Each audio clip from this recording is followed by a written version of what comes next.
ಹೊಲಗ ಬಾಲಸೂರರು ನವಲೀರ ಮಠರು ಸಮಾಜ ಸೇವೆಯ ಮಾಡಲು ಕೈಕಣ ಕಟ್ಟಿ ನಿಂತಾರೆ. ಸಮಾಜ ಸೇವೆಯ ಮಾಡಲು ಕೈಕಣ ಕಟ್ಟಿ ನಿಂತಾರೆ. ಕೈಕಣ ಕಟ್ಟಿ ನಿಂತಾರೆ. ಸಮಾಜ ಸೇವೆಯ ಮಾಡಲು ಕೈಕಣ ಕಟ್ಟಿ ನಿಂತಾರೆ.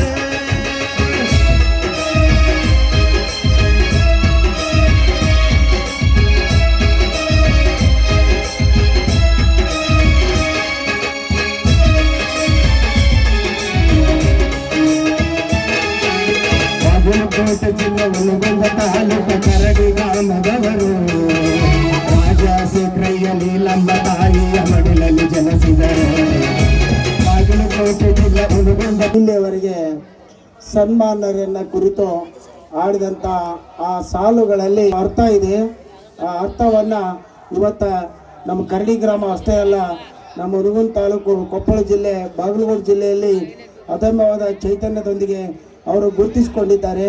ನಿನ್ನೆ ದಿನ ನಾವು ನೋಡಿದ್ವಿ ಪೇಪರ್ನಲ್ಲಿ ಸುಮಾರು 1 ಕೋಟಿ ರೂಪಾಯಿಗಳ ಜಮೀನನ್ನು ಶ್ರೀಶೈಲ ಮಠಕ್ಕೆ ದಾನ ಮಾಡಿದಂಥ ಮಹಾದಾನಿಗಳವರು.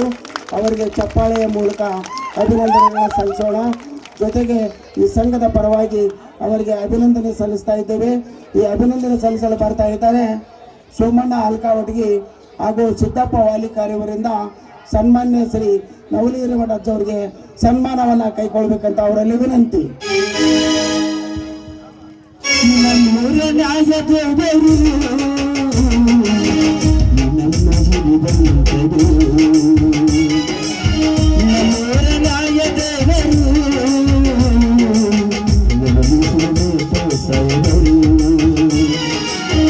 ಮಾತಿನಲ್ಲಿ ವಿಷವಿಲ್ಲ, ಆಡಿದರೆ ಕೊಳ್ಳಿಲ್ಲ, ನೀತಿಯಲ್ಲಿ ಎರಡಿಲ್ಲ, ನೀತಿಯಲ್ಲಿ ಎರಡಿಲ್ಲ, ಮಾದನ್ನ ಗಾನ ಎನ್ನುವ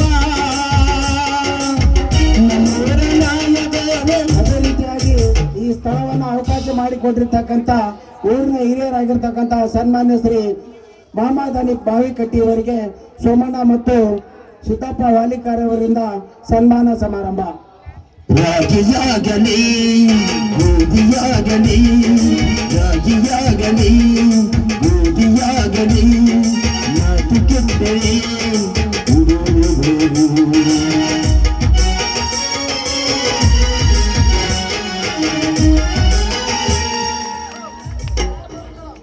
ಸನ್ಮಾನ ಮಾಡಿದಂತ ಎಲ್ಲರಿಗೆ ತುಂಬು ಹೃದಯದ ಅಭಿನಂದನೆಗಳು.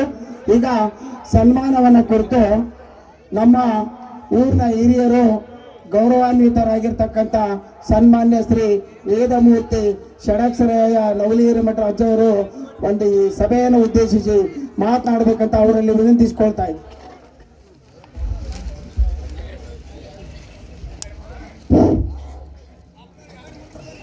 ಶ್ರೀ ಬಸವೇಶ್ವರನನ್ನು, ಸಂಗಮನಾಥನನ್ನು ಹೃದಯದಲ್ಲಿ ಸ್ಮರಿಸಿಕೊಂಡು ಇವತ್ತಿನ ಈ ನಾಟಕದ ಪ್ರದರ್ಶನಕ್ಕೆ ಸ್ಥಳಾವಕಾಶವನ್ನು ಒದಗಿಸಿದಂಥ ಆತ್ಮೀಯರಾದ ಬಾವಿಕಟ್ಟಿಯವರೇ, ಇಲ್ಲಿ ನಡೆದಂಥ ಎಲ್ಲ ನನ್ನ ಅಭಿಮಾನಿ ದೇವರುಗಳೇ, ಸಂಗೀತ ಕಲಾ ಬಳಗವೇ, ಎಲ್ಲ ಯುವಕ ಮಿತ್ರರೇ, ತಾಯಂದಿರೇ, ತಾವೆಲ್ಲ ಪ್ರತಿ ವರ್ಷದಂತೆ ಈ ವರ್ಷನೂ ಕೂಡ ಶ್ರೀ ಬಸವೇಶ್ವರನ ಜಾತ್ರೆಯನ್ನು ಅದ್ದೂರಿಯಾಗಿ ಮಾಡಿ ಬಸವೇಶ್ವರನ ಆಶೀರ್ವಾದಕ್ಕೆ ನಾವೆಲ್ಲ ಕೃಪಾಶೀಲರಾಗಿದ್ದೇವೆ. ಇವತ್ತು 2ನೇ ದಿವಸ, ಜಾತ್ರೆ ದಿವಸ ಮತ್ತು ಇವತ್ತು ಎರಡೂ ನಾಟಕ ಪ್ರದರ್ಶನವನ್ನು ನಮ್ಮ ತಾಯಂದಿರು, ಯುವಕ ಮಿತ್ರರು ಬಹಳ ಶಾಂತ ರೀತಿಯಿಂದ ನೋಡಿದ್ದೇನೆ. ನಾನು ಕೂಡ ಜಾತ್ರೆ ದಿವಸ ಬಹಳ ಹೊತ್ತು ನಾನು ನಮ್ಮೂರಿನಲ್ಲೇ ಇಂಥ ಕಲಾವಿದರಂತ ನನಗೆ ಗೊತ್ತಿದ್ದಿಲ್ಲ. ನಿಜವಾಗ್ಲೂ ಕೂಡ ನಾನೇನು ವರ್ಣನೆ ಮಾಡಲ್ಲ, ಬಹಳಷ್ಟು ಚೆನ್ನಾಗಿ ನಮ್ಮ ಊರು ಮಕ್ಕಳು ಚೆನ್ನಾಗಿ ನಾಟಕ ಪ್ರದರ್ಶನ ಮಾಡಿದಾರಂತ ಹೇಳಲಿಕ್ಕೆ ನನಗೆ ಹೆಮ್ಮೆ ಅನಿಸ್ತೈತೆ. ಅದೇ ರೀತಿಯಾಗಿ ಅವರನ್ನು ತಿದ್ದಿ ತೀಡಿ ಇಲ್ಲಿರ್ತಕ್ಕಂಥ ಸಂಗೀತ ಬಳಗ ನಾಟಕ ಮಾಸ್ಟ್ರು ಅವ್ರನ್ನೂ ಕೂಡ ನಾನು ಬಹಳ ಇಲ್ಲೇ ಕುಂತ್ಕೊಂಡು ನೋಡ್ತಿದ್ದೆ. ಆ ನಾಟಕ ಮಾಸ್ಟ್ರು ನಾನು ಮಕ್ಕಳು ಕುಂತಿದ್ದು ನೋಡಿದ್ದಲ್ಲ, ನಿನ್ನೆ ಒಂದು ಸೀನ್ನೊಳಗೆ ನೋಡ್ತಿದ್ದೆ. ಒಬ್ಬ ವಿಲನ್ ನಗ್ತಾ ಇದ್ದ, ಅಲ್ಲಿಂದ ಸೌಂಡ್ ಕೊಡ್ಲಿಲ್ಲ, ಅವ್ನು ಹೊಡೆದ ಬಿಟ್ಟ. ಅವ ಬಾಯಿ ತೆಗೆದ, ನೀನ್ ಏನ್ ಮಾಡಕತ್ತಿದ್ದೆ ಅಂತ ಹೊಡೆದ. ಅಂದ್ರೆ ಅಷ್ಟು ಕಲೆಯಲ್ಲಿ ಮಗ್ನಾಗಿದ್ದಾರೆ ಆ ಮಾಸ್ಟ್ರು. ಇದು ಕಲೆಗಳ ತವರೂರು ನಮ್ಮ ಕರ್ನಾಟಕ ರಾಜ್ಯ. ಇವತ್ತು ವಿಶೇಷವಾಗಿ